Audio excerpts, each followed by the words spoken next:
Kim Pao may pa-watch party sa kanilang mga fans bago e-ere ang kanilang bagong show na What's Wrong with Secretary Kim? Pakinggan natin at panoorin ang video ito. Hello.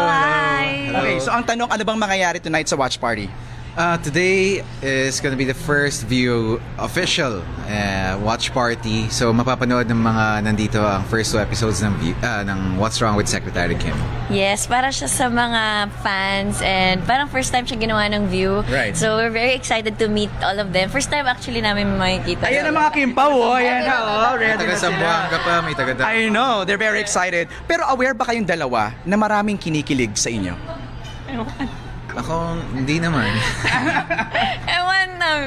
Sana, para panoorin nila tong Secretary Kim. Kasi sa Showtime kahapon pa, ang daming kinilig Aware lang ako pag nakikita ko lang si Kim, nakikita ko siyang Kim. Hindi, joke lang. Joke lang daw.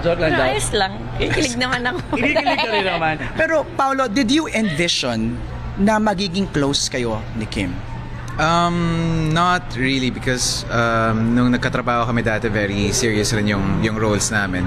At nagkataon lang din na nakuha ako para dito sa palabas na ito. So hindi ko in-expect. Ikaw, Kim? Hindi talaga siya salita eh. Right. Pero dito sa Secretary Kim, maybe the role din kasi is light lang and then ang dami namin eksena na kaming dalawa lang. So wala siyang magawa kundi makipagkwentuhan at kumip up sa energy ko. So energetic na siya ng konti ngayon. I love it. Oh, pero what's right with Secretary Kim?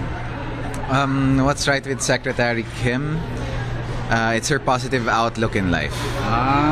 What's right with Paolo? What's right with Paolo?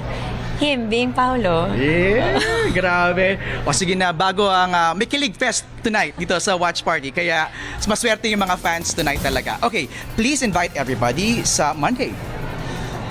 Hello mga kapamilya, sa Lunes po, March 18, ipapalabas na po ang Philippine adaptation ng What's Wrong with Secretary Kim exclusively on View. Bale, bukas na po ng 12 p.m. pagpatak ng 12 midnight. Pagpatak ng March 18, palabas na po ang first few episodes namin. Yeah, kaya please do download the View app now.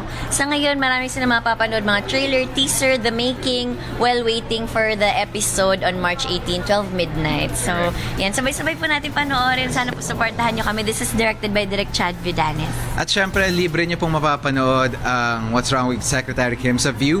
At kung gusto nyo pong mapanood ang advanced episodes namin, just subscribe sa premium version ng View. Alright. Congrats in advance. Napakaswerte naman ang mga fans ng Kim Pao na unang masisilayan ang few episodes ng show ng What's Wrong with the Secretary Kim.